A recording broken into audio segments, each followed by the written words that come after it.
Hey everybody, this is SWChris. I'm from SWCity. Welcome to my vlog. Believe it or not, I actually forgot to record this today, so I'm doing it pretty late at night. I apologize if there's any blunders, flubs, or random awkward pauses. It means I've gone into microsleep mode, but we'll continue on. Today I wanted to talk to you about what my perfect sub box experience would be for YouTube. Because Jurgs and Audio Modified and a couple of others were talking about it on Twitter along with me. And, it got me thinking. Currently, YouTube sub boxes work this way. Let's say you start a new account, right? Okay, so you subscribe to a bunch of channels, and at first, the sub box shows you everything, right? But then eventually it, quote-unquote, learns your interests and decides to stop showing you channels that you don't watch enough of, or that YouTube thinks you don't watch enough of. So let's take Minecrafter Joe. Let's say Minecrafter Joe does a lot of Minecraft games, but he also does a lot of racing games. You're interested in Minecraft, so you watch the Minecraft LPs, but you don't watch the racing LPs. Well, eventually YouTube figures out that you're not watching all of his videos, right? So it decides to stop showing you his channel. Every video on his channel, even the Minecraft ones, because you're not watching every single video. Instead, it decides to show you videos from channels that you watch a higher percentage of videos of. Now this is all designed to keep you watching YouTube videos on YouTube's site, but it has the odd side effect of being a disservice to you, the customer, and to the channel creator. Not only do you not get to see all the videos from the channels you subscribe to, but the channel owner doesn't get the view either. Even though you're interested in the series, just YouTube's algorithm assumes you're not. Sounds pretty sucky, right? Well, I think I've got a better idea on how to implement sub boxes. And this is based off of Google's own Google Inbox tool, which is a kind of a replacement for Gmail. Basically, it uses a checklist methodology, right? Your sub box shows everything in a checklist down the list, right? And it's ordered by date. So this way you can sort your sub box by date, creator, any sort of sorting algorithm you can think of, right? And when you're done watching the video, YouTube automatically checks the video off for you, grays it out, and puts it in your archive folder, right? In case you want to go back to it later for whatever reason. But it also gives you the option of checking videos off yourself. So let's say you only watch part of it, and it still stays in your sub box. Well, you can manually check that off if you want. Or after a set period of time, maybe YouTube will just check it off for you. That's fine. That'll work too. Now, what about videos that you don't watch all the time, but you still watch some videos on other channels? Well, here's the thing. There's a little button next to the little checkbox that maybe is like a snooze icon or a filter icon or something like that. Just click that, and then that will tell YouTube to filter all the videos that are named similarly from that channel. So that way you never have to see the racing game videos again from Joe Minecrafter. Instead, you'll just see his Minecraft videos. It works like a charm. That's how it should be done, guys. Allowing you to manage your own inbox without being overly complicated or just getting a deluge or a flood of emails. And it also serves Google's interests because it keeps you watching YouTube videos. And not only that, it keeps you watching all the YouTube videos that you want to watch. So, I don't know. What do you think of my idea? I think it's a pretty good implementation.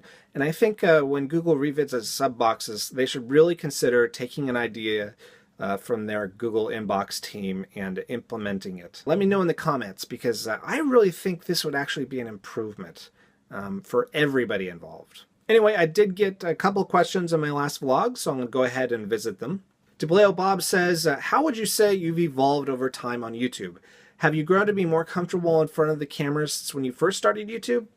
I would say yes. I have grown more comfortable in front of the camera. It's always kind of awkward just talking in a room by yourself. I still am a little awkward about doing it in public, but I was watching one of Doc M's videos and he's awkward about doing it in public, so I don't feel so bad, you know? And I guess like any sort of thing you do, you start out kind of emulating people. At least this is how I do it. And then eventually you kind of get into enough of a rhythm that you start riffing. This vlog is sort of a riff. I'm not really kind of emulating anybody on this. The vlog idea actually came later. My original Minecraft episodes riff Generic B and B00 quite a bit. And I've kind of fallen into my own sort of groove I think, in these later ones, probably starting with full stacks episodes and later. So, you know, within the last 6 months or so, I think it's gotten really good. So that's me. Oh yes, how would I deal with a hate comment? Well, I put out a Space Idiots video a while ago. Now that's a space engineers sort of improv comedy thing that I did with some of my friends. You should go check it out. It's in the playlist section. There's short little segment things that just, you know, not really about the game, but just about the banter that we had about the game. And I put one out that had some jokes that probably could be construed as racist, even though they really aren't. If if you're not paying attention to the content of the joke, then yeah, it could come off as pretty horrible. And within 5 minutes of me posting that, I got a hate comment, right? On videos like that, where it's easy to be misunderstood, I just hid the video because, you know, I didn't feel comfortable about that. And I don't think I banned the guy, but no, I did. On that one, I did ban the guy because it was he was shouting hateful obscenities back at me. So, you know, it's kind of a zero tolerance policy. If you come in here and you have a chip on your shoulder, boom, gone, you're out of here, nada. If you just don't know any better or don't know the etiquette, then I'll be nice and I'll just, you know, kind of answer the question and hopefully ignore you. I tend to keep my answers short to the point, and then we continue on from there. And the punishments get progressively worse if that continues. I don't spend a lot of time debating people. That doesn't fly here.